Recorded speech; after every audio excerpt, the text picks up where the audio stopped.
Bom dia a todas e todos, né? Nós chegamos agora ao nosso 5º webinário, que ele fecha uma fase do nosso projeto, da nossa formação, e esse webinário ele é sobre políticas públicas, né? vai ter falado a palestra da professora Ildete Pereira de Mello, sobre políticas públicas para as mulheres. Mas antes, como sempre, eu vou dar umas palavrinhas com vocês, lembrando que nós estamos num ponto de reflexões sobre as políticas para as mulheres e de inflexão, quando nós vamos sair deste momento de que nós estamos recebendo e discutindo todas essas informações, para um momento da mentoria, em que vocês vão estar conosco falando e trocando as dificuldades e os desafios que vocês vão estar enfrentando. E para isso eu lembro que no dia 19 agora, na segunda-feira, nós vamos ter essa live onde vocês vão estar apresentando a proposta de vocês. Eu já avisei que nós vamos encaminhar pelo WhatsApp, tá? É uma proposta de, vamos dizer assim, dever de casa, onde vocês vão se preparar, um roteiro onde vocês vão se preparar para essa fala no dia 19, tá? 3 minutos para cada uma, vai ter um momento de inscrição, esse momento que nós estamos aqui, que a gente fica aguardando que as pessoas vão entrando, será o momento de inscrições, onde nós vamos estar, as primeiras a chegarem serão as primeiras a falarem, tá certo? No final de hoje, do webinário de hoje, o grupo de WhatsApp vai ser aberto por um período até hoje, o final do dia, 23h59, como os editais e tudo mais. Então, até 23h59, o grupo vai estar aberto para que vocês deem sua opinião sobre o que aconteceu, a forma como vocês estão se sentindo, de que maneira vocês estão pensando e sentindo o que nós estamos fazendo até agora, tá?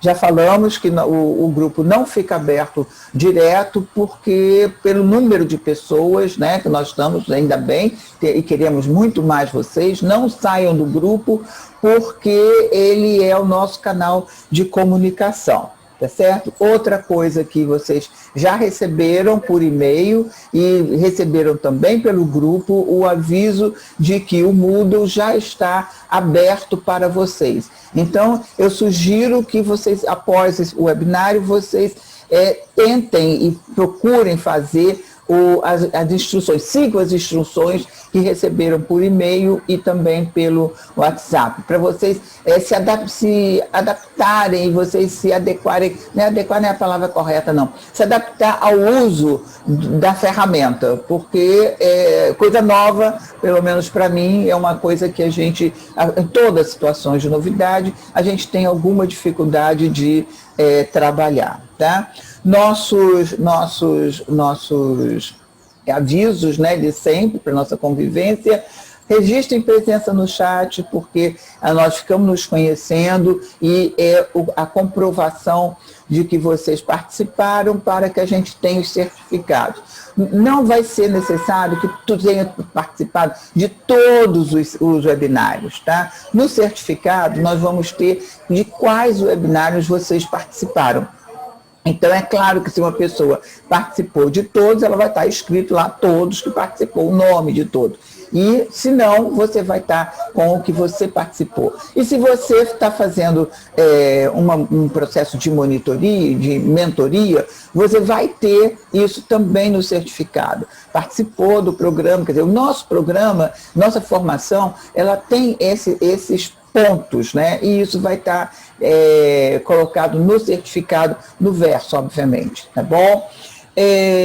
Vocês, durante a apresentação, eu sugiro que vocês vão anotando suas dúvidas, como tem sido feito até agora, e as perguntas no chat, que está sendo feito todo um acompanhamento para que depois eu possa apresentar essas perguntas para a palestrante.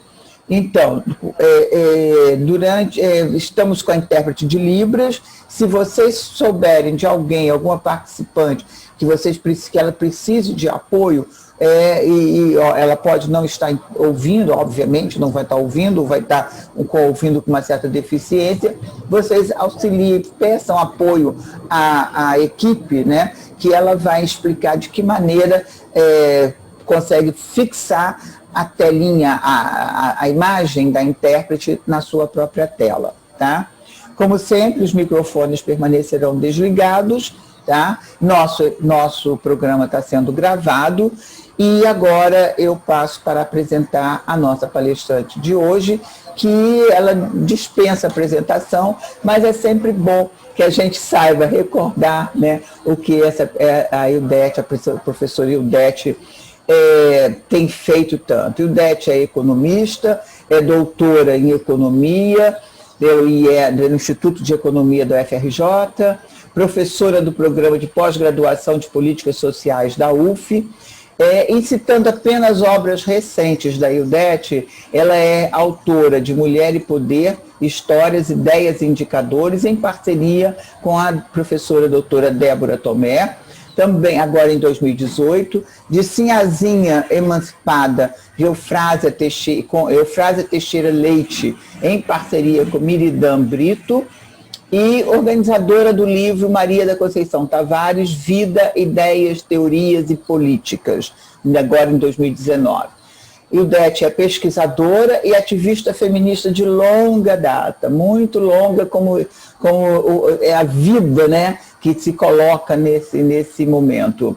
Ela publicou dezenas de artigos e capítulos de livros sobre mulheres, mercado de trabalho, políticas feministas, história econômica, e aí seus passos vêm de longe. Com a palavra, Ildete, por favor.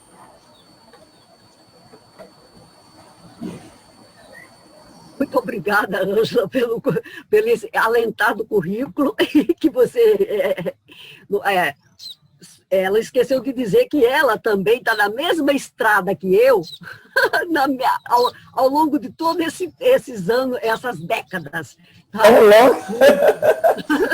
longo é quanto, né? Aí, ó, aqui geração. no painel tem várias que nos acompanham, Mara e tal. Então, muito bom dia a todas e todos.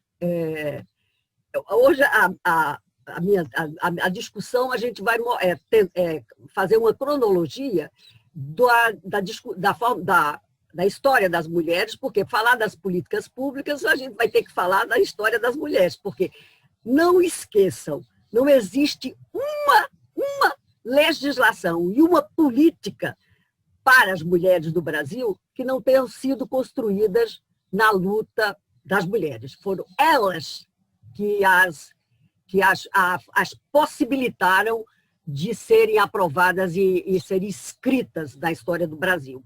E eu pediria que ele pode começar a botar os slides, Ângela. O Hércules, o Everton. Então, quem passa, pode passar. Essa já é a abertura. Essas são os temas que nós vamos abordar nesse tempo que nós temos, mas a gente fica no resto da mentoria conversando sobre tudo isso ao longo dos próximos meses. Pode passar. Como eu já falei, a história nossa das mulheres no Brasil, e no mundo também, é uma história de silêncios e exclusão, tá? Então, no caso brasileiro, nós nos defrontamos com uma grande dificuldade, que é essa, que a gente reunir numa mesma história mulheres brancas, negras, indígenas, e quais as estratégias de luta que essas pessoas diferentes engendraram e viveram numa sociedade que foi marcada pela escravidão e a exclusão social. Quer dizer, e isso nos acompanha até o século XXI. Quer dizer, não a escravidão, mas a exclusão social e a desigualdade. O Brasil é um dos países mais desiguais do mundo. Tá? Então, esse é o grande chapéu que encobre e exclui as mulheres dos registros históricos, porque a história oficial ignora as mulheres, tá? Então, pode passar. Dá para passar, por favor? Portanto, começando, da colônia, da formação do Brasil, quer dizer, da colônia, dos 300 anos praticamente de colônia, até a criação do Estado brasileiro no início do século XIX, as mulheres não existiam na legislação. As índias foram escravas até 1750 e a população africana negra ficou até 88. O Brasil é o país que teve uma mais longa escravidão da história do planeta, né? O que foi que nos legou o Estado imperial? Quer dizer, o Império durou praticamente até 1889. Uma política pública, que era uma política pública capenga. Qual era? O problema da educação. Só que a educação que o Império nos legou em 1827, a primeira lei do Estado brasileiro, foi uma educação diferenciada. As mulheres só podiam aprender a escrever, noções de matemática, as 4 operações, e prendas domésticas. As mais ricas podiam aprender a tocar piano e talvez aprender uma língua, francês, que era a língua da moda. Então, quais são as mulheres que a história registra? Elas nem são levadas a sério, as que são as da elite que aparecem. Maria I, ela louca. Carlota Joaquina, ambiciosa, mandante de assassinatos, também aparece desgovernada, como o filme da Carlota, daquela menina mostra, que aquilo é um desrespeito à história das mulheres. Carlota Joaquina fez tudo aquilo, mas ela é ambiciosa, ela queria ser rainha, e para isso ela fez o diabo como os outros juízes da história francesa. Leopoldina, inteligente, feia, né? Suplantada pela Marquesa de Santos. Então, Teresa Cristina, ignorada por Pedro II. Isabel, que seria a sucessora dele, que ele não queria, era simplesmente uma mãezona que o Pedro II nem respeitava muito, e uma dona de casa. Essa é como a história as pinta. Não a história escrita por nós, mas como a história oficial as apresenta.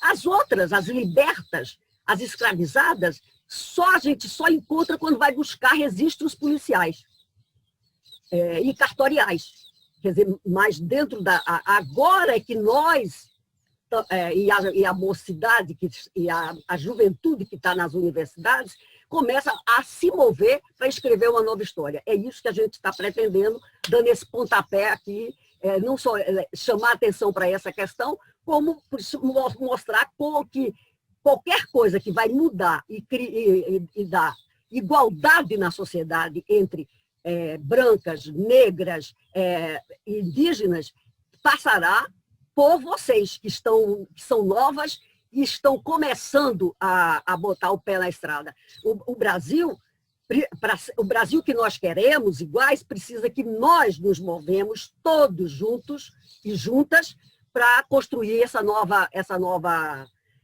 sociedade. Vamos ver como foi que a República chegou, né? Então, não que as mulheres não tenham feito coisas e se movido no Império. Claro que elas se moveram. As que conseguiram ler e escrever, a Firmina dos Reis escreveu um livro ainda na primeira metade. Então, era uma mulher negra. Nós fomos Nízia Floresta, vai aparecendo, e as mulheres começam a lutar por participar da vida política. Primeiro que no Império se votava, mas só votava homem e era porque precisava ter uma renda declarada. A renda era baixinha, então votava bastante os homens, mas mulheres não, a gente era vetada. Então, as mulheres, quando participaram das lutas pela abolição, sobretudo a partir de 1870, quando o Partido Republicano foi criado, e participaram abertamente pela queda do Império e pela República. E se animaram com a República, porque começaram a Constituição Republicana, que vai ser aprovada em 1891, elas pensaram que elas podiam conseguir a cidadania. A primeira, qual é a primeira? A cidadania política. Votar e ser votada. Entendeu? Para isso, a República é a sociedade de todos que não urge um nascido para ser o chefe de Estado. A República representa uma coisa democrática, as pessoas elegem. Então, as mulheres fizeram peça de teatro, escreveram jornais. Essa história está... nós começamos a contar, e já tem muita coisa já escrita sobre isso. Mas isso não foi suficiente para a igualdade, né? Elas foram à luta, criaram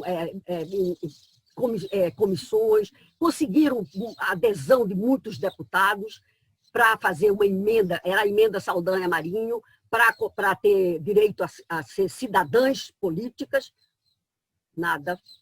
E o Brasil, aqui no capítulo que escreve a história da cidadania, vai aparecer essa questão brasileira. Eu dou um jeitinho, parece que é, mas não é. Então, os constituintes de 1891 escreveram uma pérola, botaram assim, os eleitores maiores de 21 anos, que sabem ler e escrever, pode votar, porque aqui já tinha uma tesoura cortando. Como o Brasil era um país de analfabeto, porque tinha uma lei de educação, mas o Estado brasileiro nunca se preocupa com a educação. Então, o que foi que aconteceu? Nós tínhamos, as mulheres eram massivamente analfabetas, mas os homens também. Só que nós éramos muito mais, um volume maior do que eles, entendeu?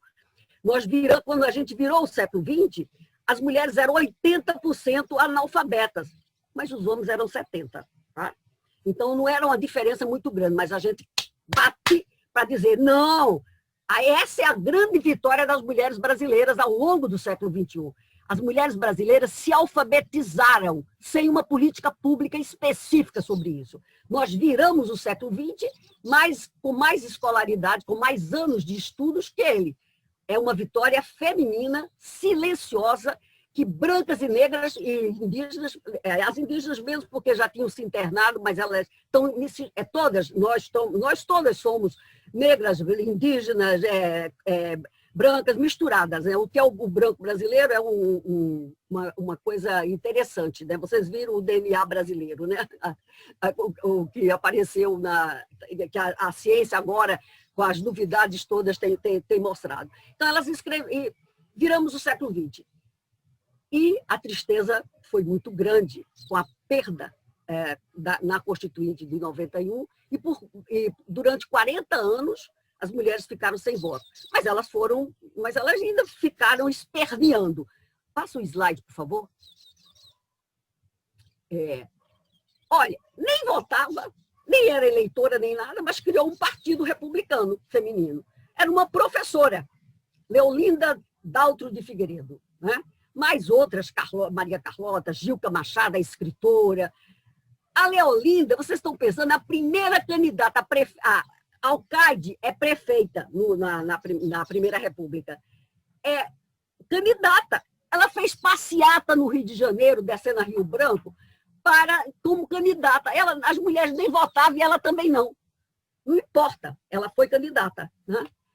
Aí perceberam que precisava de uma organização. Aí criaram a Federação Brasileira pelo Progresso Feminino. E essa federação se espalhou pelo Brasil inteiro, tinha em todos os estados, ao longo da década de 20 até 32, que vai acontecer, que vocês vão ver com direito ao voto, e muitas mulheres, aí tem o nome de algumas, se engajaram muito. Tem a Almerinda Gama, tem muitas, nós vamos levantando os nomes que foi escondido pela história e que nunca se interessou a história oficial, que nunca se interessou pela história das mulheres. Pode passar, por favor?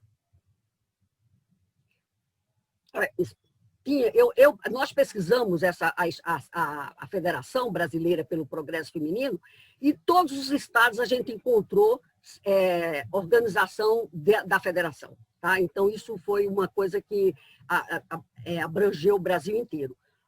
Só que a década de 20 é uma década muito efervescente politicamente, e o fim da Primeira Guerra Mundial, as mudanças que houve no mundo, o processo de globalização que começa a ser criado no capitalismo europeu e americano, e, por fim, no Brasil, a crise de 29, que é similar com a que nós vivemos hoje, mas aparece que a de hoje é maior do que a de 29, que foi uma crise global também no planeta.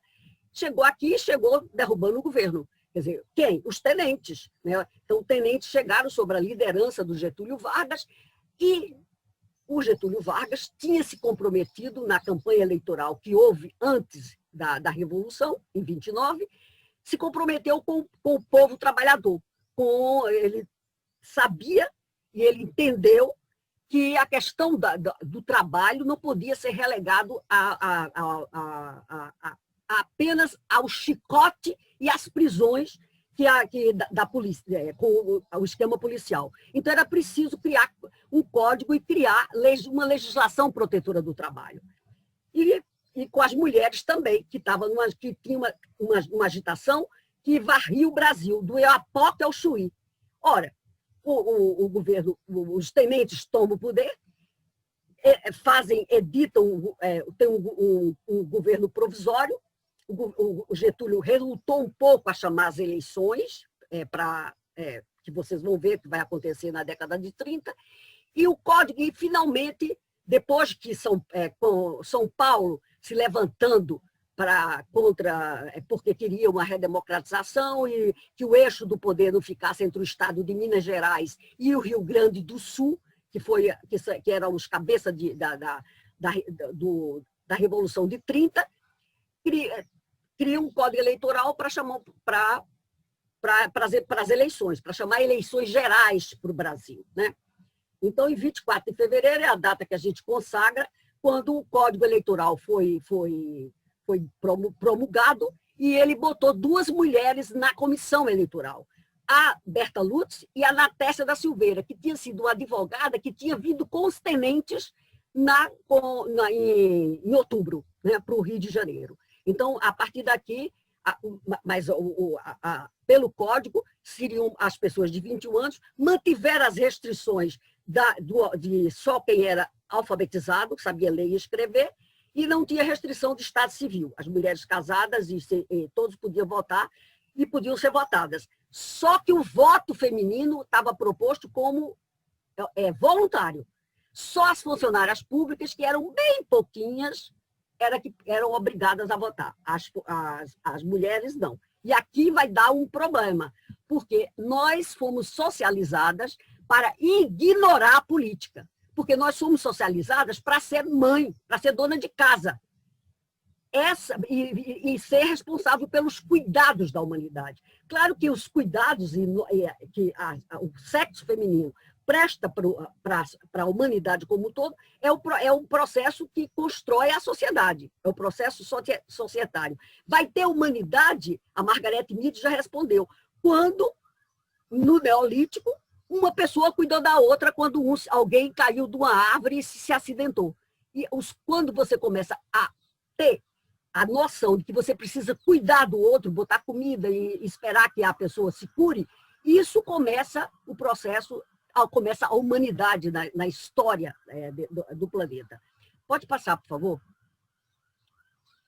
Então, a década de 30 teve eleições. Quer dizer, teve eleições até 37, né? Vocês sabem que a história do Brasil mostra que em 37 você entra novamente num regime ditatorial. Então, as eleições de 33, você vai realizar, as mulheres vão votar, vão ser candidatas à Assembleia Nacional Constituinte, porque os tenentes queriam reorganizar a ordem nacional e chamaram um processo constitucional. Mas olha que coisa, como nós votávamos, o nosso voto não era obrigatório, nós não tínhamos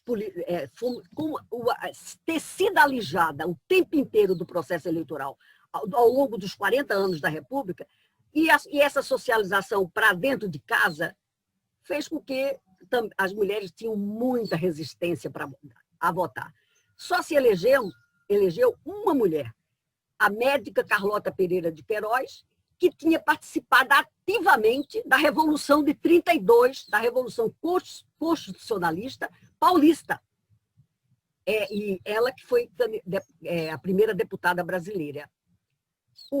Tem uma foto famosíssima, de 32 deputados e uma mulher no meio do plenário com aquele chapéu branco, lindo de morrer a fotografia.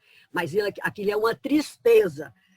A principal líder da campanha pela cidadania brasileira, que era a bióloga Berta Lutz, não foi eleita. Ela ficou como suplente, primeira suplente do Partido Autonomista do Rio de Janeiro. Naquele momento da década de 30, os partidos brasileiros eram estaduais.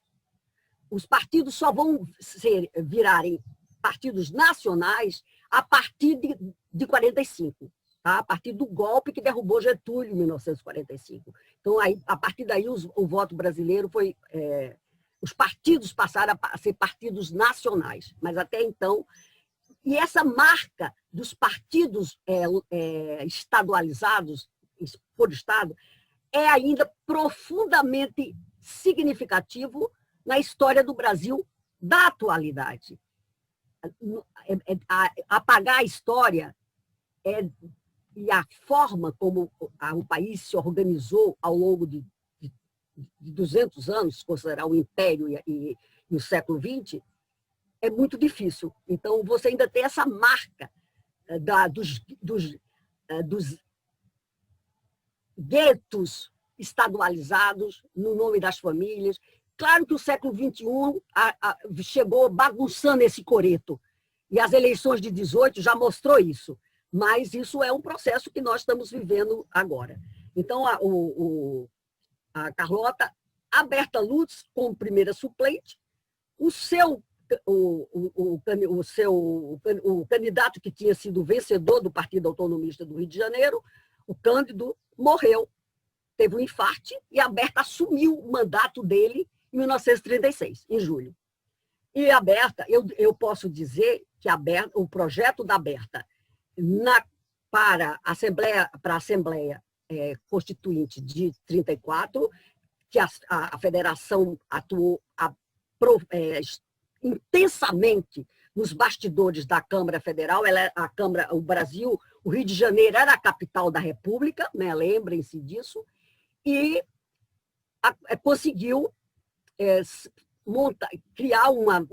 propor uma lei que era o Departamento Nacional da Mulher. Primeiro, tem essa história, quem for historiador e gostar, é complicado, o mandato da Carlota com o mandato da Berta. A Carlota era profundamente religiosa, tinha o maternismo como uma linha de atuação pesada. Ela era pediatra, uma médica, e a Berta queria uma coisa mais laica e mais abrangente no departamento. Inclusive, a profissão de serviço social é uma profissão que está no bojo do departamento, e a Berta foi uma impulsionadora da aprovação da carreira de assistente social, do serviço social, como uma profissão universitária e de extrema importância para a sociedade. Mas outras mulheres foram eleitas pelos estados brasileiros, né? A primeira deputada negra do Brasil é uma deputada estadual de Santa Catarina, né? A Antonieta de Barros.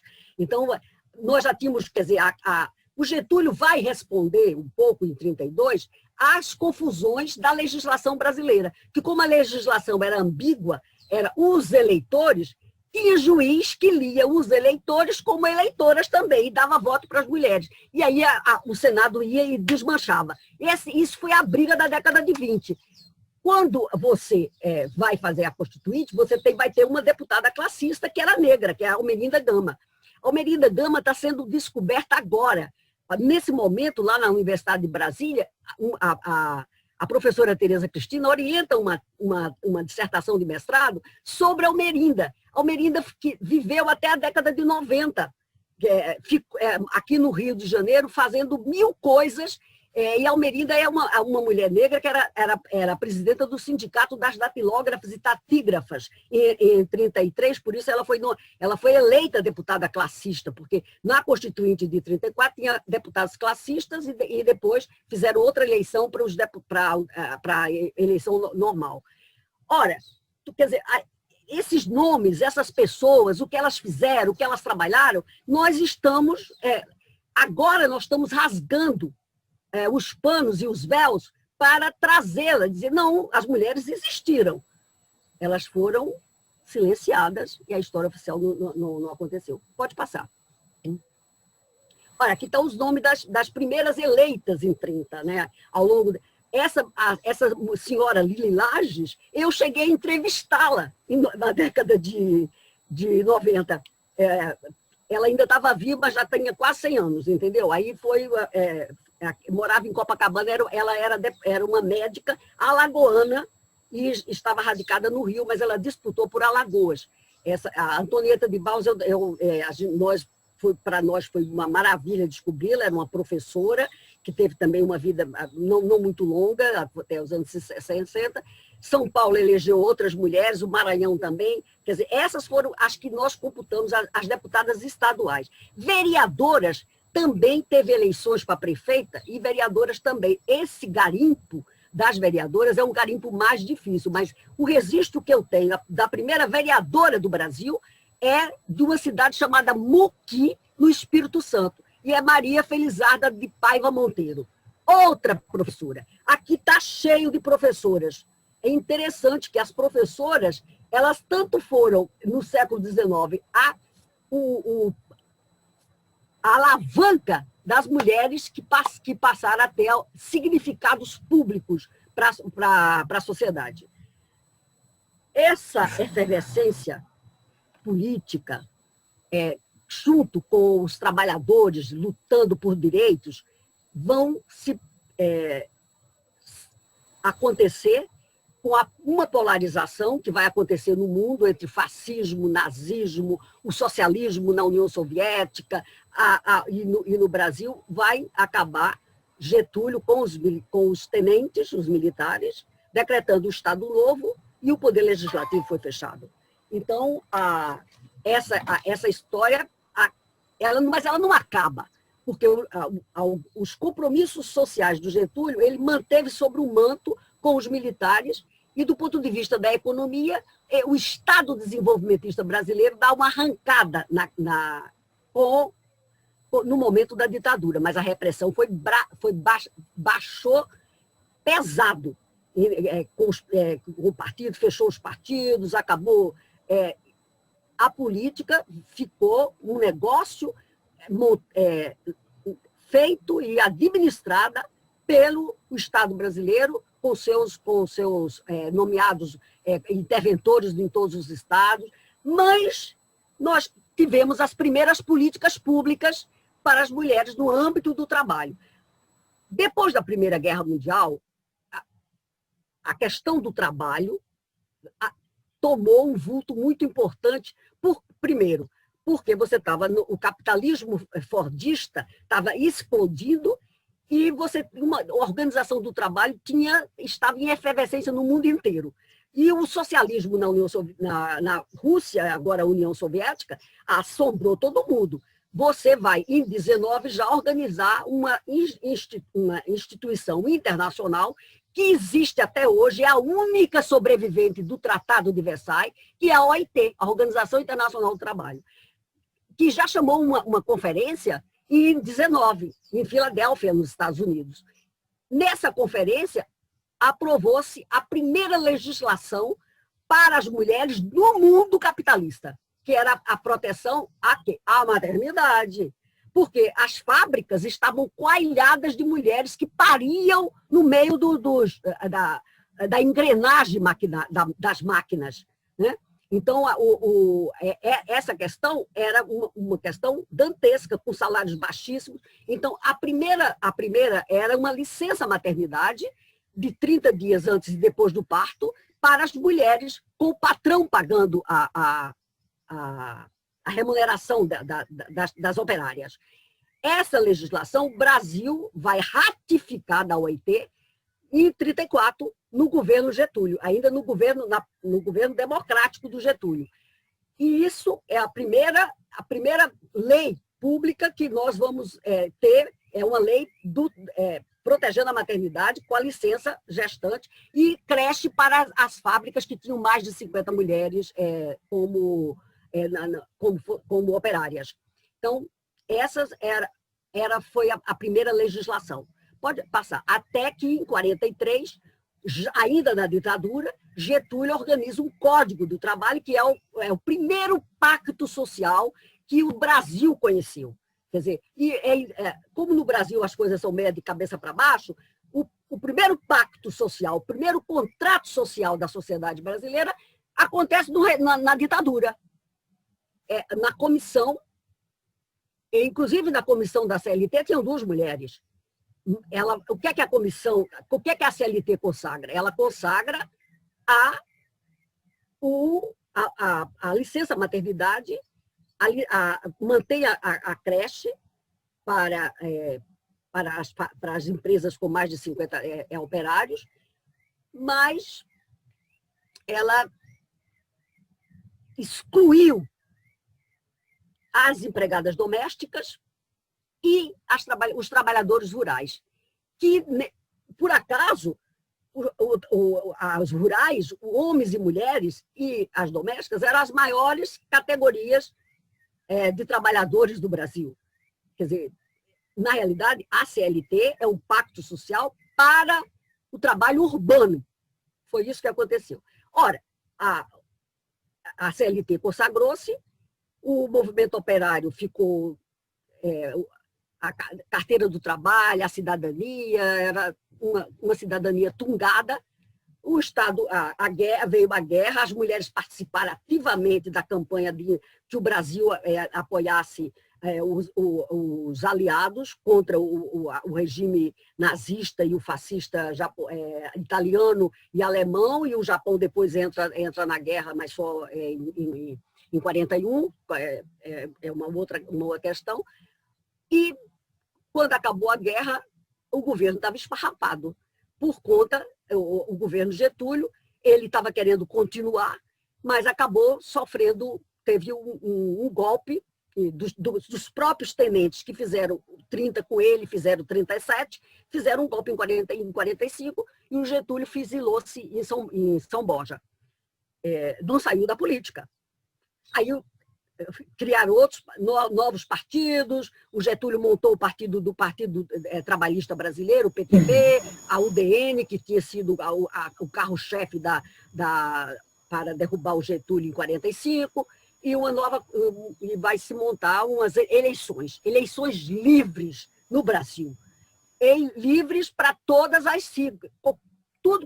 Quem quisesse se organizava em partido, dentro da legislação. Aí vai ter o Partido Comunista Brasileiro, a UDN, a União Democrática Nacional, o PSD, que está presente até hoje, a UDN também por trás. Professora, diga. Professora, nós só temos mais 15 minutos, por favor. Virgem Maria, por isso que eu tô avisando, tá?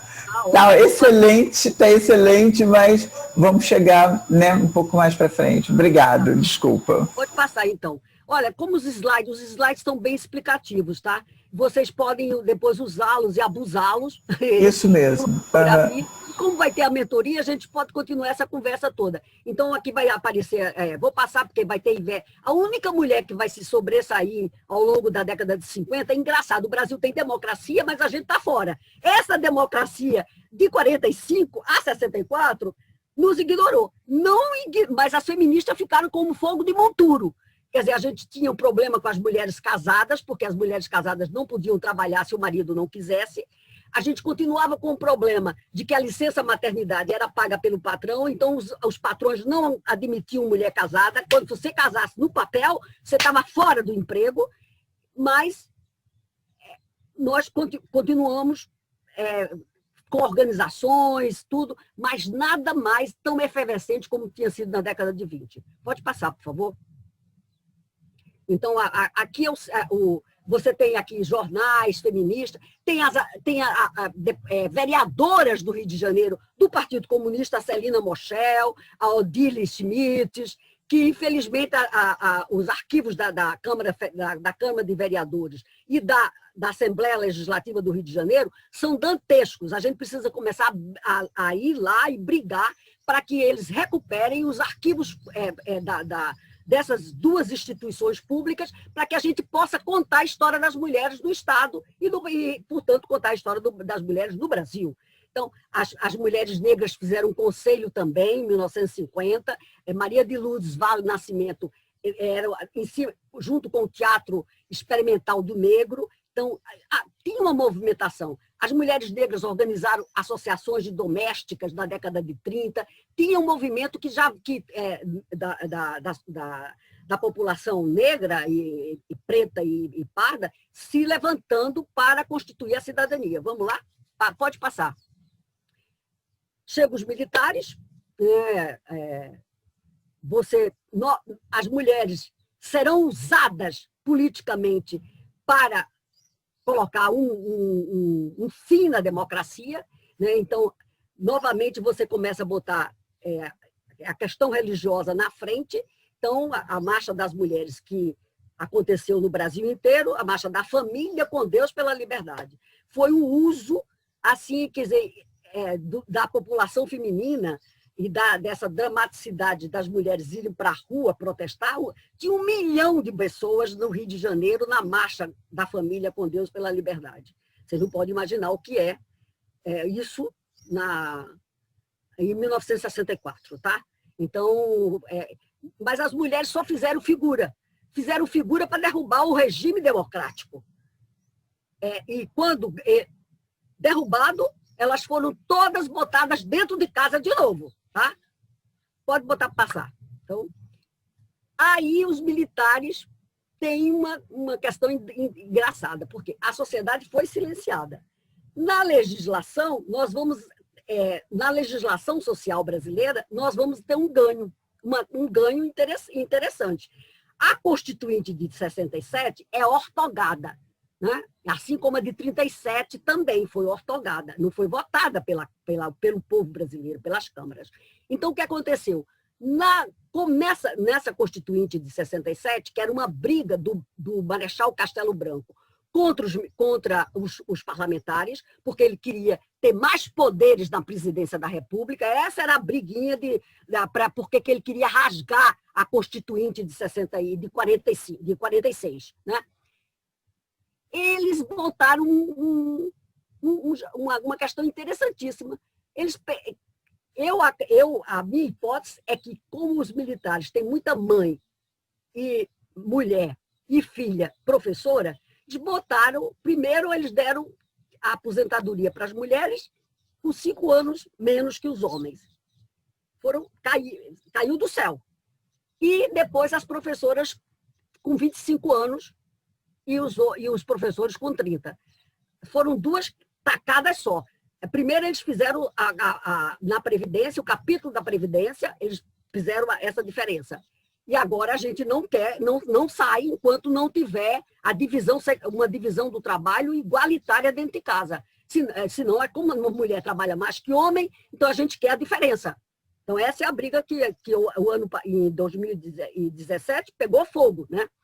Então, foram os militares que colocaram isso na Constituição ortogada de 67.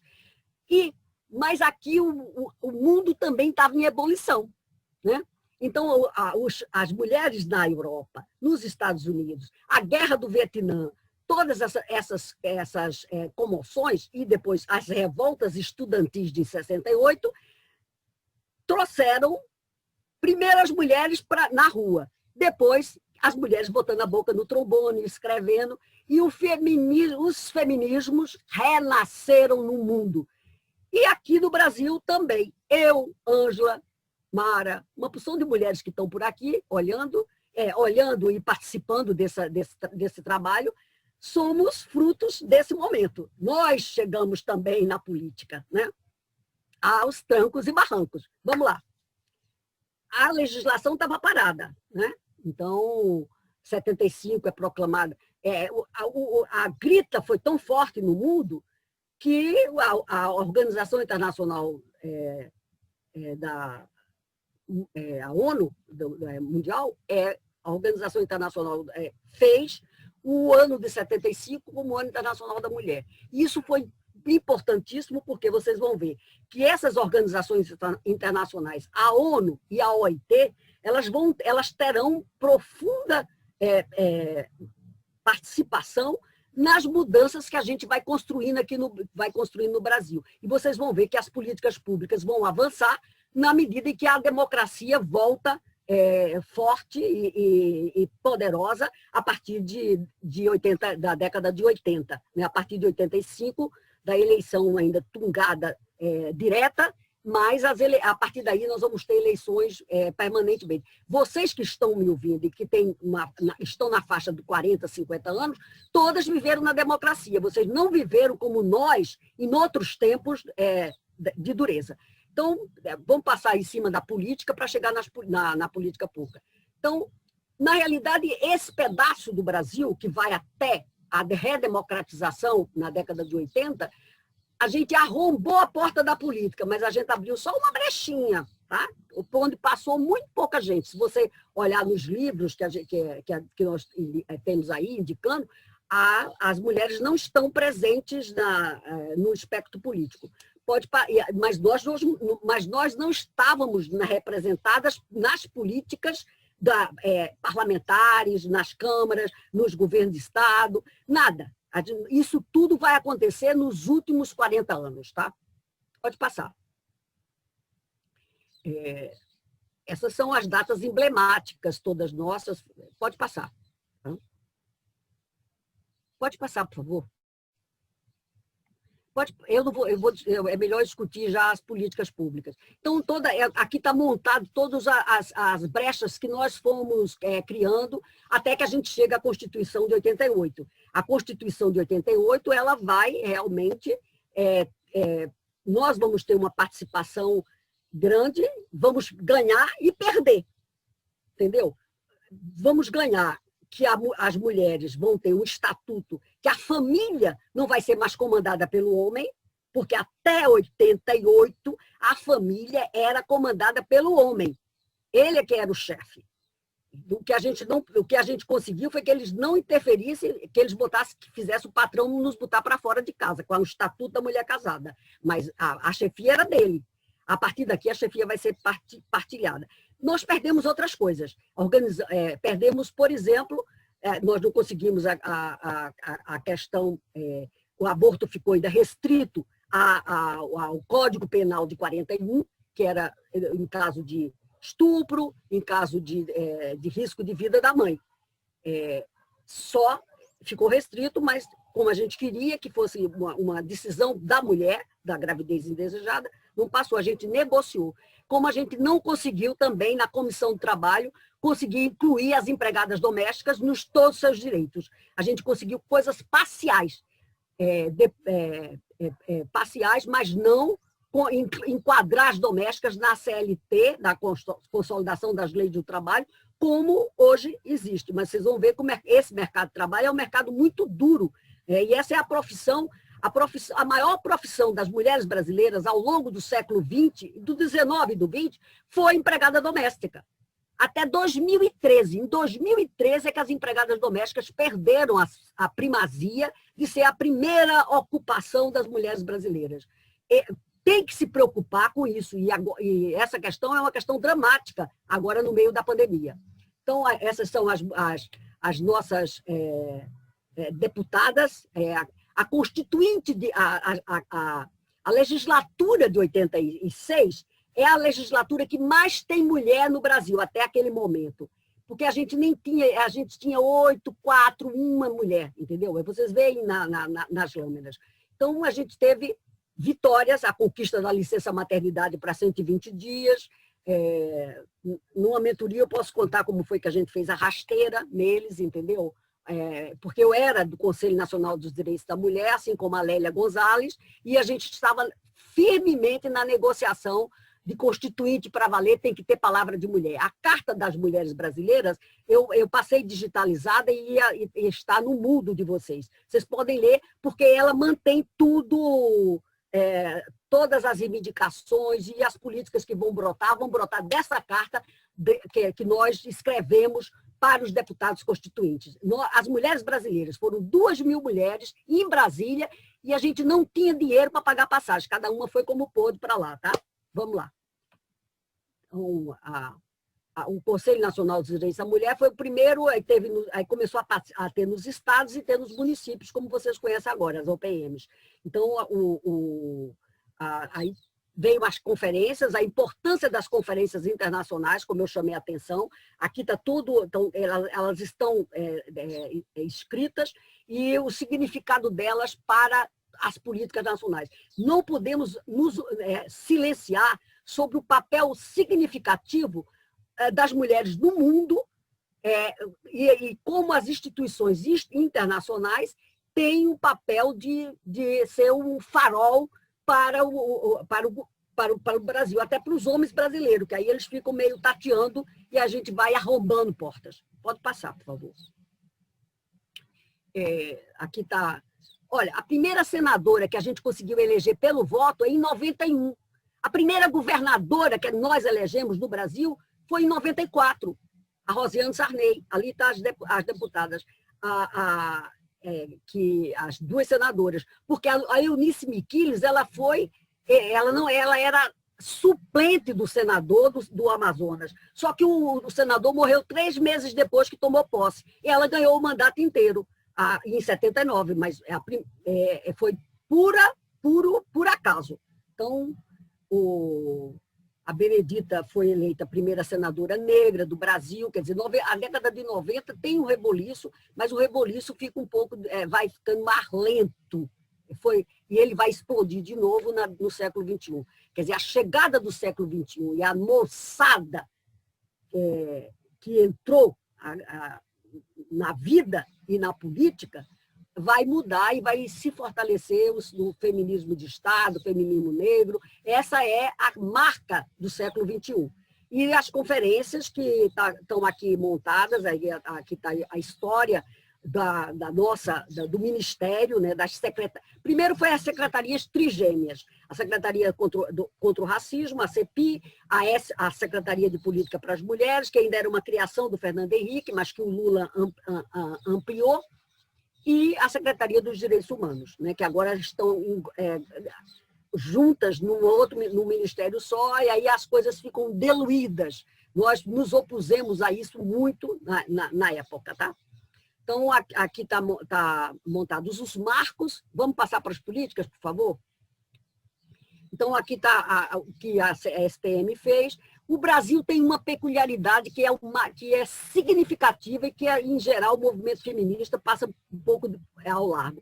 O Brasil foi o único país da América Latina, e eu acho que até da Europa também, que, para organizar um plano nacional de política para as mulheres, convocou conferências. Essa é uma marca nossa, marca brasileira, que nós não tínhamos nos dado conta, porque todas as outras políticas da Espanha, da França, brota do governo que é eleito, mas não de um grupo das mulheres que são chamadas por um órgão do governo para escrever o que elas querem. Essa é a nossa marca, e a gente tem que dar muita ênfase e importância ao fato de você ter conferências nacionais que montam os planos de políticas públicas para o Brasil, das políticas sociais. Quiçá que a gente pudesse montar também das políticas econômicas, fazer coisas para as políticas econômicas. Então, nós fizemos 3 conferências, fizemos 4, mas a 4ª conferência já caiu no impeachment, provavelmente foi rasgada por esse ministério que está aí. Então, a gente tem o primeiro, o segundo e o terceiro Plano Nacional de Política para as Mulheres. A Secretaria de Política para as Mulheres ganhou prêmio na Esplanada, que era o maior ministério que fazia que tinha uma interseccionalidade entre todos os ministérios, na política de educação, na política de ciência, na política de desenvolvimento agrário, na política do MDA, em toda uma representação do meio ambiente, em que fazia trimestralmente reuniões com representantes dos ministérios para saber como é que as políticas para as mulheres iam sendo implantadas em cada um dos ministérios. Tá? Então, e esses planos nacionais e essas conferências brotaram da carta do movimento que nós fizemos em 85, e 86 e 87 para escrever a Constituinte. Tá? Pode passar, por favor. Então, a primeira política que eu chamei a atenção, que é uma marca profunda das políticas do século XXI, foi a Política Nacional de Enfrentamento à Violência contra as Mulheres. Quer dizer, então, o Ligue 180, você não sabe como é, para mim foi emocionante ver o 180 funcionando. Ângela também sabe disso, que a Ângela foi minha chefa lá, em Brasília. Eu era coordenadora e Ângela era a gestora acima. A Lei Maria da Penha, eu não estava lá ainda em 2006. Eu era simplesmente uma consultora para coisas de economia e de mercado de trabalho. Mas a Lei Maria da Penha foi brotada, tem uma parte aqui do Rio de Janeiro, de São Paulo, e a Lei Maria da Penha mostra um processo que foi daqui do Rio, montado pelas feministas do Rio, que vai dar origem à Lei Maria da Penha e depois a consolidação dela é um trunfo da SPM, né, manter a central, manter a lei, ter construído os pactos de enfrentamento à violência, então, e ter o judiciário em cima,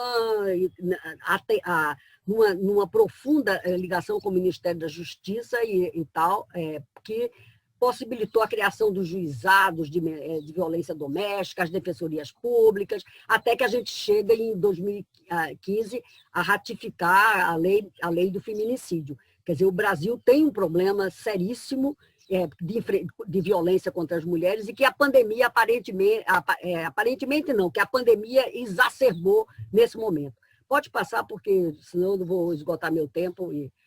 Tem o programa de educação, de trabalho, combate ao racismo e autonomia econômica. Né? Eu, por exemplo, eu coordenei o programa Mulher e Ciência, né? da SPM durante os 4 anos que eu estive lá. Então, a gente montou financiamento, multiplicou os grupos, os núcleos de pesquisa nas universidades todas. Nós, na gestão de Nilceia e na gestão da Eleonora, até 2013 e 2014, foram 32 milhões de reais de financiamento para projetos de pesquisa nas universidades com relação a essa questão, tanto para raça quanto para gênero. Tá? Então, além de fazer uma política para as empresas terem boas condutas, era o selo de equidade, o eixo 9, do racismo, sexismo e lefofobia. Isso também foi enfrentado. Né? Agora, isso tudo é uma luta em da qual nós tivemos uma atuação muito forte com a CEPI ao longo de todo o tempo, entendeu? E de ações que, se vocês quiserem, vocês têm livros, já coisas escritas, que a gente mesmo escreveu, vários, discutindo essas questões. Tá? Pode passar. Então, as campanhas de política para aumentar a representação feminina estão aqui articuladas. Esse curso, esse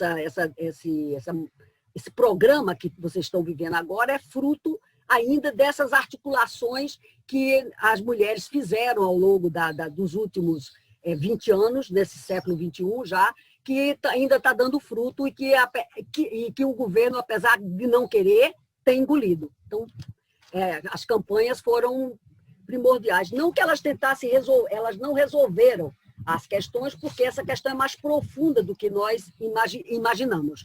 Então, mas isso precisa ter vontade política e esse curso é para isso.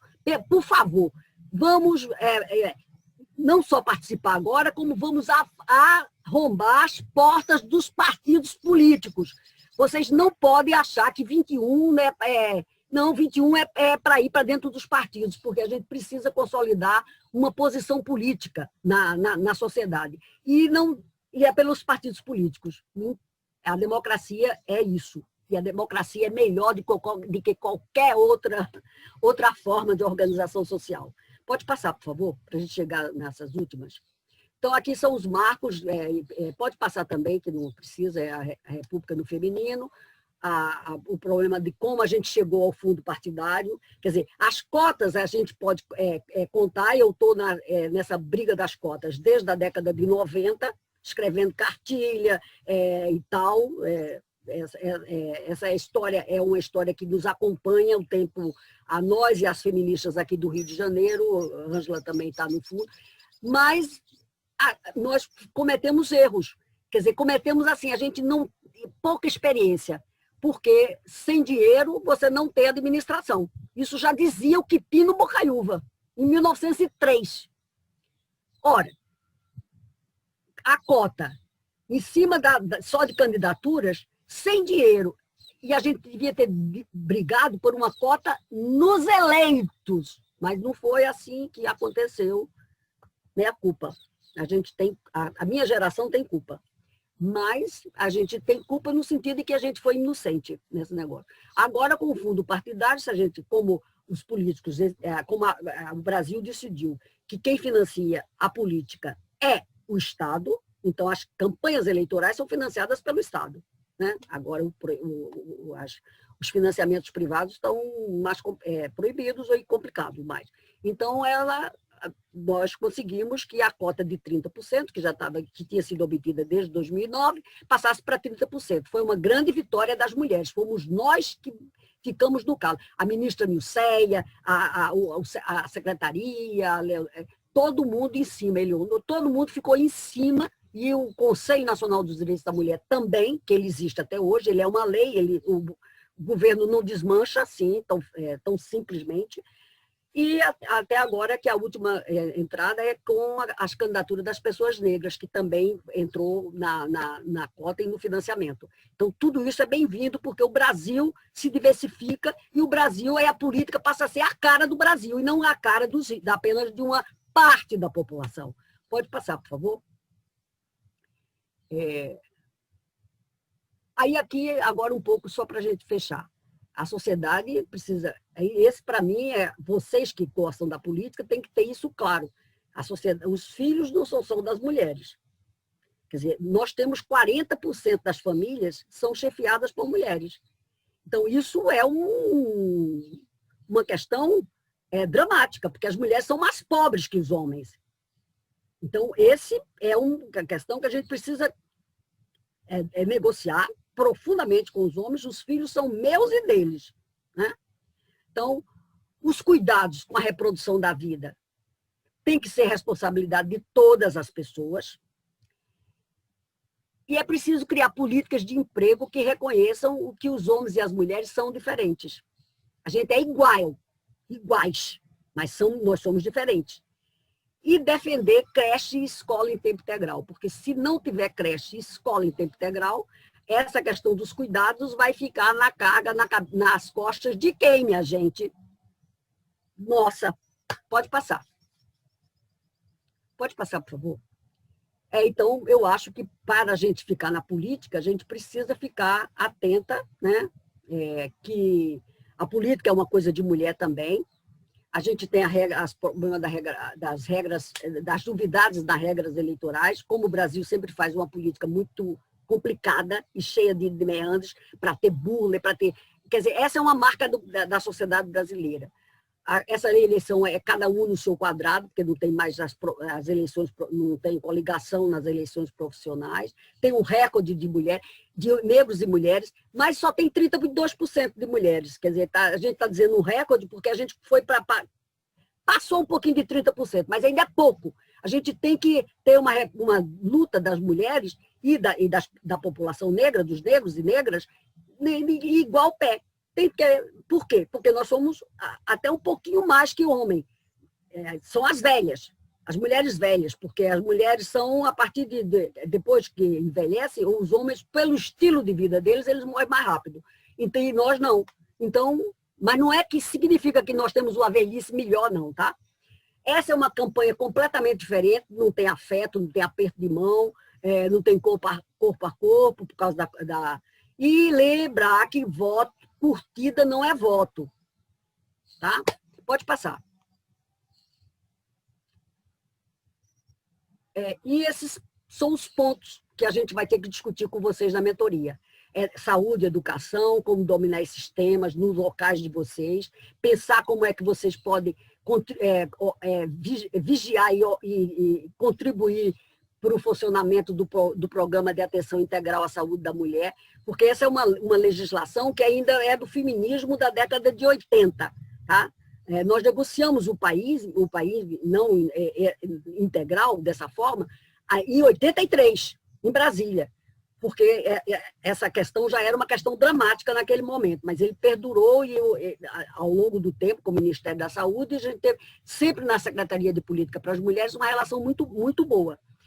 A educação, a gente tem creche, mas as creches não atendem à demanda, a gente só atende cerca de 30% das crianças de 0 a 3. Nós não podemos nos calar, a escola tem que ser em tempo integral, porque senão você vai ficar presa ao cuidado das crianças. Alguém tem que tomar conta. Até agora, as únicas pessoas que estão disponíveis são as mulheres. Então, isso tem que mudar. Então, o ensino fundamental também tem que ser em tempo integral. Até 14 anos, a gente tem que brigar por isso. E quem gosta de política, essa é uma bandeira de primeira instância. Tá? Não é à toa que as professoras são a categoria que está mais presente no ambiente político e nas eleitas. Pode passar. Aí você tem que olhar para a sua cidade. A eleição é municipal. O que é que as pessoas reclamam? Saneamento, do esgoto, rua esburacada, do lixo. É preciso saber como é que é a coleta do lixo. A gente, inclusive, despreza um pouco essa questão, mas tudo isso importa. E lembre-se que o voto tem um valor enorme, porque ele significa que você foi escolhida por uma pessoa pelas coisas que você defende. Não é pelo rosto bonito que você é escolhida. Tá? E que o exercício da cidadania, a participação política, já é uma luta, é um direito que a gente conquistou durante muitos e muitos anos. Foi uma dureza conseguir chegar agora onde nós estamos. Valorizem isso e acreditem que se a gente não participar, nós não construímos participar da política, invadir os partidos. Tá? Muito obrigada. Muito obrigada. Acabei.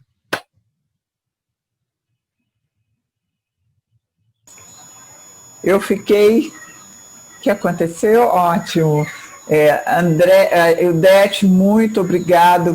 Eu estava aqui me preparando para bater palmas quando não consegui mexer mouse e tudo para poder abrir o meu microfone. Agradeço muitíssimo a você, foi uma aula muito boa, de fato. Nós temos vários comentários aqui e eu vou deixar você tomar uma aguinha enquanto eu digo que nós estamos com a presença do nosso superintendente do IBAM, Alexandre Santos. Estamos também com a presença de Helena Piragibe, do CEDIM, agradeço muito. Dos municípios, nós temos Mangaratiba, Niterói, Maricá, Duque de Caxias, Petrópolis, Piraí, Búzios, Campos dos Goitacazes, Nova Friburgo, São Gonçalo, Copacabana. O Joinville de Copacabana daqui a pouco vai virar um município, hein, gente? Joinville, de Santa Catarina, Armação de Búzios, Teresópolis, Cantagalo, Pavão, Pavãozinho, né? E aí nós entramos numa coisa de são os elogios que você tem recebido. Nós temos até agora poucas perguntas, mas as manifestações têm sido intensas. Tá? A Cione Barreto diz que é muito rico tudo isso. Fernanda Brandão, precisamos lutar diariamente pelo nosso lugar de fala. Historicamente, as mulheres são oprimidas nesse sentido. Janaína Borges, precisamos mesmo de criar mais partidos só de mulheres, e aí eu deixo isso como até uma pergunta para um próximo, para depois você falar isso. Será que nós precisamos de partidos só de mulheres? E a própria Janaína Borges pergunta que ela gostaria de saber por que os partidos não fazem os repasses de verbas para campanhas municipais. Então, essa é uma das perguntas que chegaram. Não deveria ser obrigatório o repasse? Na verdade, nós, mulheres, somos usadas para que o partido receba mais verbas. Isso aí também é outra questão que acho que precisamos pensar, e, de repente, nós temos a Adriana na nossa live, tá? Só para saber que está aqui. A Helena Piragibe, do CEDIM, ela diz: assistir a aula da professora Ildete Pereira é viajar no tempo com clareza e sintonia da luta das mulheres na conjuntura política de cada época. Né? Aí sim, agora nós temos mais 2 municípios, que é Saquarema, que são Saquarema e Palmas, no Tocantins. Tá? Seguimos com os elogios. Eu acho bom a gente ouvir, entende, o que as pessoas estão sentindo. Toda a minha gratidão a essas mulheres que lutaram antes para que nossos direitos fossem garantidos. A Luciana Silva que disse isso. A Edna Calheiros nos coloca: Ildete sempre maravilhosa, imperdível suas palestras. Tá? A Helena Piragibe volta a nos chamar a atenção de que a vereadora Arcelina Moschel, uma história linda. Em 1937, era promotora pública feminista. Cione Barreto nos diz: precisamos estreitar esses laços. Um congresso para nós, mulheres na política. E aqui nós estamos, então, toda esse efervescência que aconteceu, né, durante a sua fala, creio que teve muito, muito bom, e eu gostaria de que você nós tivemos, na verdade, umas 2 perguntas, que você retomasse, então, para, enfim, falar, dar a sua opinião sobre a resposta, né, sobre isso. E depois eu continuo com os elogios, porque estão chegando. Senão eu ocupo todo o tempo. E obrigado por você ter mantido. Na verdade, você iniciou às 9h15 e fechou às 10h15. Olha, é uma vitória, nós duas sabemos, né? Quando você consegue colocar as histórias e cortar as coisas riquíssimas que você tão bem sabe. Com a palavra, Ildete. Obrigada a todas e todos que estão ouvindo.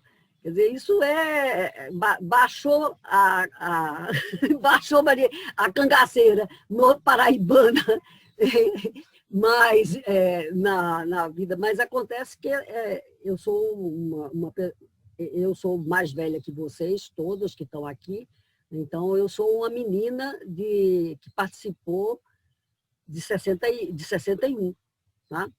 Em Campina Grande e tal. Então, a política sempre foi uma coisa, um micróbio que me entusiasmou a vida inteira. Agora, eu senti pena porque eu ainda assim, Ângela, porque eu acabei passando um pouco ao largo das políticas que foram construídas nos últimos 40 anos, porque as pessoas, isso reflete muito na discussão das políticas de hoje. Então, qualquer coisa que, como os os slides estão disponíveis, vocês olhem para ele e tal, como tem os programas de mentorias para frente, a gente pode ficar detalhando mais, porque eles são importantes não só para a campanha atual só tem 30 dias para acontecer, então é um projeto de permanecer na política. E isso, para mim, é a coisa mais importante para todas que estão aqui, é que quem está começando, que está se interessando agora, esse é o pontapé. E nós vamos ter que ir para dentro dos partidos políticos. Isso não pode fazer política só pelo movimento social. A gente tem que fazer com as duas pernas, com a perna no movimento social e com a perna na política partidária. E nós temos que disputar os cargos, porque as dificuldades que vocês encontram no financiamento, o financiamento vem para o partido, claro, não vem para... mas quem decide dentro do partido é a direção. A direção. E a direção é masculina. A direção é masculina. Se nós levantarmos quem são as direções partidárias dos estados, a nacional, a estadual e as municipais, vocês vão ver que a predominância masculina é universal, em todas as instâncias. E eu diria até que deve beirar em torno de 90%. Nós só ocupamos cargos nos partidos, cargos que são de enfeite, ou que é para participar de uma reunião, entendeu? Sem voz. Na direção partidária mesmo, quem manda lá é fechado, é um bloco fechado. Então, mas você não assalta os partidos de repente. Para isso é preciso construir devagar, e agora é a hora.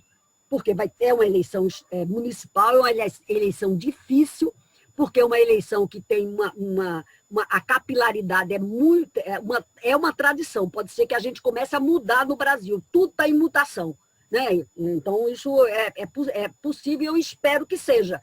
Mas é preciso que a gente vá para dentro para poder reconstruir uma democracia participativa com mulheres e pessoas, e mulheres negras, homens negros, com a população, com todos os seus matizes, e dentro do partido político. Porque a outra hipótese não é uma hipótese boa, né? A hipótese não democrática é uma hipótese trágica. Então, verdade. O financiamento é uma bruta de uma vitória. Mas ele, por hora, ele está controlado pelo partido político. Como a gente não tem essa participação, mas tem as próximas eleições serão em 22, né, agora. Então vamos lá, né? Vamos lá tentar furar, botar a porta abaixo. Tá certo. Obrigada, Ildete. Eu quero, antes de continuar a expor os elogios, enfim, as manifestações das participantes, quero avisar que às 10h30, a Paola e a Sara, que são nossas intérpretes de Libra, sairão, entende? Não mais continuarão conosco pela questão do horário, né? Então, às 10h30, que era o nosso tempo, elas sairão, mas nós podemos continuar, tá certo? A Cristiane Faria pergunta por que é tão complexo o processo político para as mulheres? Toda, né, a resposta realmente é complexa também. Sabe-se que a sociedade é patriarcal e sexista. Por isso, acredito que, por esse motivo, a inclusão seja tão resistente. Por mais mulheres nos espaços de políticos, e esse apanhado histórico e contextualizado nos reforça a empoderar para tal. E a sororidade entre nós deve ser percebida e reforçada a cada dia. A Cátia Piva, é uma honra conhecer uma deputada constituinte que até hoje luta pela causa feminina, Ana Maria Hatz, uma amiga e professora na política. Patrícia Dantas, muito bom conhecer um pouco mais sobre a participação das mulheres na política ao longo da nossa história. Mesmo com tantos percalços e imensas dificuldades, nunca desistimos. Somos e sempre seremos resistência. Júlia Neves, excelente apresentação e aula. Deixa eu ver se nós chegamos mais. Aqui, bom, aí vem os municípios organizados, as parcerias presentes, eu falei da Helena, né, da Helena Piragibe, a Edna Calheiros também é conselheira e é secretária de Finanças do CEDIM. Agora temos pergunta. A Cione Barreto, gostaria de saber por que os partidos não, já fiz, não fazem o repasse aos fundos. Já fiz essa pergunta da Cione, que é sobre o repasse dos fundos para os municípios. Tá? A Janaína responde para a Cione que é triste, Janaína Borges, precisamos mesmo de criar mais partidos. Tá? É interessante que vocês veem que vocês mesmos já começam a se comunicarem pelo próprio chat. A Janaína fez uma pergunta e a Cione, a Janaína responde ao que a Cione falou. Essa é uma das nossas propostas, né? Que a gente consiga formatar, criar uma rede, tá? Uma rede suprapartidária, uma rede que tenha como ponto comum as questões das mulheres, o empoderamento das mulheres, uma solidariedade, uma dororidade, conhecendo todas as nossas diferenças, reconhecendo as nossas diferenças, certo? Bom, aí eu já fui passando, parabéns, Ildete, parabéns, Ildete. Olha, Ildete, nós vamos mandar o chat para você, tá? Você vai ver, realmente, ela é a Elza Serra, salve, nossa sempre gloriosa professora Ildete, sempre lúcida e coerente. A Elza também é uma conselheira do CEDIM, a Edna já falei, Ildete, obrigada. Elza Serra... sim, a Elza Serra chama atenção que a nossa primeira deputada eleita, negra eleita, foi também responsável pela criação do nosso dia 15 de outubro, Dia do Mestre. Isso é verdade, nós passamos uma notícia para vocês, tá? Patrícia Araújo, obrigada e parabéns, Ildete, grata por participar desta formação. Isso.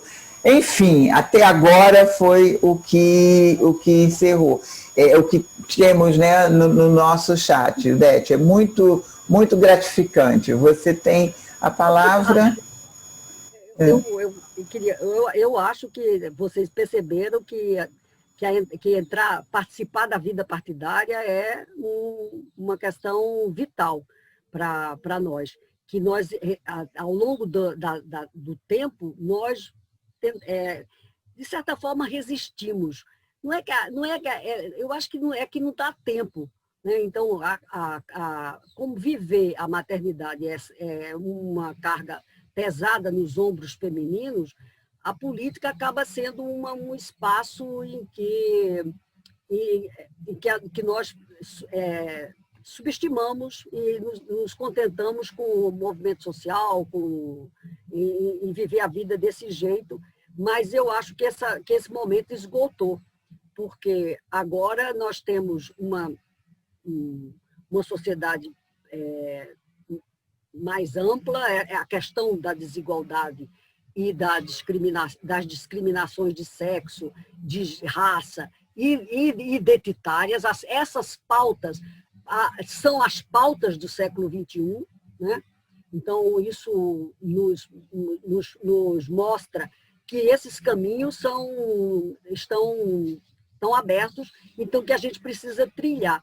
E que a mensagem que eu acho que tem que ser, que a gente fecha essa discussão, é a mensagem que busquem nas suas cidades a história que partidos tem lá, como estão, e tentem escolher alguma coisa, algum deles. O Brasil já tem uma característica muito complicada no campo da política, porque nós temos 35 partidos políticos. Então, já tem até o Partido da Mulher, que foi criado. Ele está disputando, está na disputa, tá? Aqui das eleições, entendeu? Até porque o estado do Rio de Janeiro é um estado dramático por causa do presidente da República ser originário politicamente daqui. Então, o espaço da cidade do Rio de Janeiro e do estado como um todo é um território conflagrado, né? nesse momento que nós vivemos. Mas eu acho que, se tiver tempo, a gente pode até começar a abrir para as pessoas falarem de como elas estão vivendo a campanha nas suas cidades. Como tem um leque de abertura, que não é só da cidade do Rio de Janeiro, é de vários municípios, a gente pode começar a fazer e começar a abrir para como é que vai ser a mentoria que vai ser realizada a partir de segunda-feira. Né, Ângela? O que é que você acha? Eu acho que são 10h30, tá? Nós podemos falar por você também, como está participando de todo esse processo de mentoria, Débora, se ainda estiver conosco, mas já são 10h30, né? Então nós temos e as pessoas têm que sair para as suas campanhas, essa que é a questão. Exatamente, nós vamos deixar para segunda-feira, lembrando que nós vamos encaminhar para vocês um roteiro para vocês se prepararem para a live de segunda-feira. Aí não vai ser um webinário, né? Vai ser uma live onde vocês vão ter a palavra, tá? Então, encaminhando para o encerramento, eu gostaria de chamar o senhor Alexandre Santos, que é superintendente da área de desenvolvimento econômico e social do IBAMA, para fazer nossas falas. Eu quero dizer muito obrigada a todas vocês. Não, mas eu chamo você antes para encerrar depois dele. Tá bom? A questão do repasse, depois que eu não respondi direito, tá? Então, peraí, se você quer o repasse, você quer responder? É só para dizer que o problema do repasse do fundo é porque nós não temos importância no partido. Então, é uma questão de poder, entendeu? Então, vem para o partido, então por isso que a gente precisa estar nos diretórios, dirigindo o partido junto com eles. Essa que é a proposta, a nossa proposta, tá? Tá, então... Vamos lá. Então, tem 22, tá. Tá bom, então. Alexandre, por favor.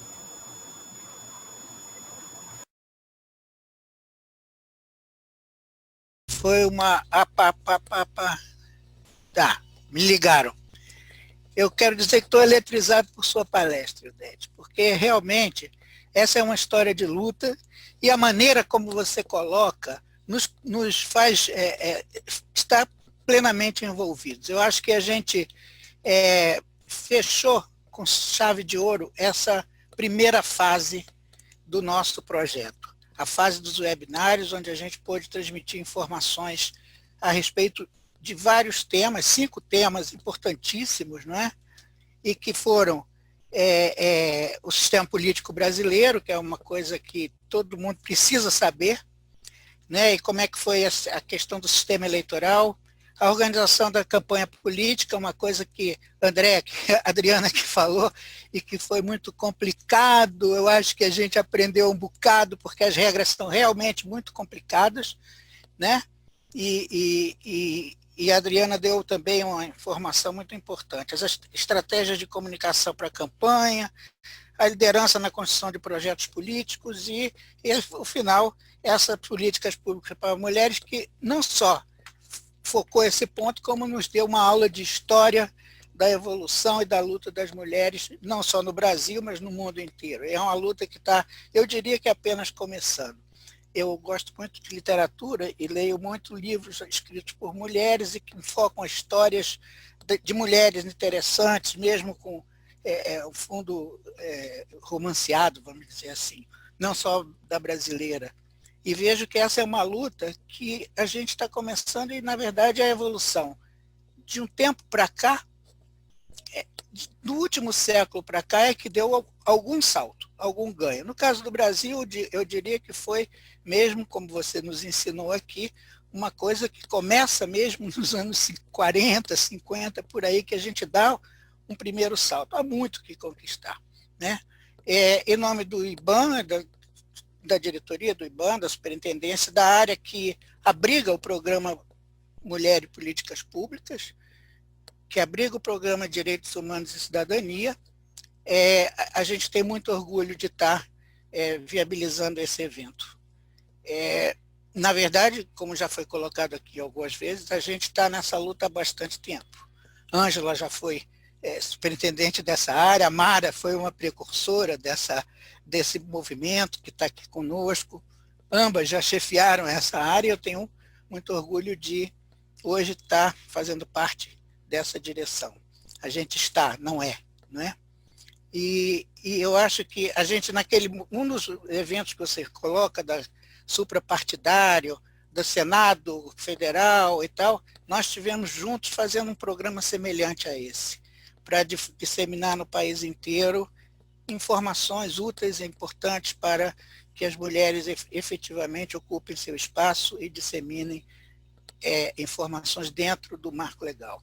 Um outro ponto que eu queria aproveitar para colocar, e que diz muito respeito ao que o IBAN, a nossa proposta, o IBAN atua em muitas áreas e tal, e muitas vezes as pessoas dizem, mas você não é o IBAN não é uma organização feminista, o IBAN não é uma organização de direitos, não está tão engajado no movimento social. Está profundamente engajado no movimento social, porque o IBAN, antes de tudo, procura fazer uma ponte entre as reivindicações dos movimentos e as políticas públicas, porque as políticas públicas é que modificam. E como você ensinou muito bem, a questão os partidos políticos são fundamentais, não só o barulho dos movimentos. O barulho dos movimentos é excelente, é importante, porque sem ele não acontecem partidos ou preocupações intrapartidárias para que a gente possa avançar nas políticas públicas. Se for me permitir avançar mais um pouco, eu me lembro muito bem, Ana Maria Brasileiro, que é uma grande mulher que presidiu o INFEM e que foi colega nossa no IBAN, ela, quando estava ainda está, não sei, nos Estados Unidos, mas presidindo esse órgão das Nações Unidas, ela veio ao Brasil, algumas vezes, e foi entrevistada numa entrevista de página inteira, na época, pelo Jornal do Brasil. E um jornalista perguntou a ela, vem cá, vocês fazem muita coisa, falam muito, discursam demais, mas o que está acontecendo de fato? O que vocês estão fazendo de fato acontecer? Ela disse, e essa eu não vou esquecer jamais, a gente, para começar, está fazendo exatamente barulho, porque é preciso fazer muito barulho para que as pessoas ouçam o que a gente tem a dizer, não é? E essa frase gravei da minha cabeça, porque eu acho que vale para muitas políticas públicas. Se a gente não começa fazendo barulho, a gente não consegue influenciar os partidos, influenciar as políticas e, de fato, modificar a coisa. E a sua aula hoje demonstra isso claramente. Bom, para encerrar, dizer que a gente está cumprindo a primeira fase desse processo, agora a gente vai para as mentorias, faço votos que todos que estão aqui presentes e as colegas que não estão sejam eleitas, mas o programa não acaba aí, não é? Vamos continuar na mentoria até as eleições, voltados para a eleição, e depois disso, para fortalecer o papel das mulheres nos partidos. E até metade do ano que vem, esse programa que seguirá com esse propósito. Então, eu conclamo a todas que continuem ligadas no Mulheres Mais Fortes da Política, né? No nosso projeto, no projeto das... como tem um nome, não é Mais Forte na Política, esse era o outro. Sim. É o mesmo. É esse mesmo, Mulheres Mais Fortes na Política. Pois é, porque tinha o outro lá. O outro era Mais Mulheres na Política, mais mulheres no poder. Mais mulheres no poder, tá vendo? Mas é que a gente vem nessa trajetória que é a mesma coisa, a verdade é essa. Como teve empreendedorismo da mulher, que foi um programa muito importante, tocado. Eu queria aqui até aproveitar e registrar uma homenagem a Nilce Freire, nossa ministra, que já se foi, e que fez muito importante, foi muito importante nessa relação, impulsionou muito nossos propósitos de fortalecer políticas públicas para mulheres. Eu agradeço muito em nome da direção, em nome da nossa área, e parabenizo não só as palestrantes, mas toda a equipe que viabilizou esse projeto e que a pessoa que está nos bastidores, o Everton, que é o sujeito que faz todas as diagramações daqueles milhares de coisinhas que vocês recebem, a Andréia, que está pilotando todos esses sistemas, enfim, pessoas que estão nos bastidores, aparecem pouco aqui, mas que, além de, claro, Ângela, Luiz e Hércules, que trabalharam na concepção e na montagem desse programa. E Rosemary, que é a pessoa que coordena esse núcleo hoje, esse programa hoje. Muito obrigado a todas e todos, e agradeço e vamos fechar. Muito obrigado. Okay. Ildete, você, para as suas palavras finais de encerramento? Agradecer a todas que se manifestaram, que a gente está disponível para continuar, vamos fazer a mentoria juntas, vamos aprender a lutar. Quer dizer, aprender não, a lutar a gente já sabe, mas vamos ser persistentes na luta e mudar, e que nossas netas e, no meu caso, já as bisnetas, vivam no Brasil melhor. Então, é essa a esperança de que o futuro é feminino e negro. Tá certo, Ildete, obrigada. Agora agradeço a vocês todas que ficaram até agora conosco e vamos abrir todos os nossos microfones e vamos dar o nosso tchau para encerrar esse webinário, chamando para o dia 19, então, às 9 horas, será de 9 às 10, tá bom? Vocês vão receber todos os cards e tudo. Tchau, tchau, tchau, tchau. Tchau, tchau. Bom fim de semana. Tchau, tchau. Tchau, obrigada. Abraço. A equipe permanece, por favor.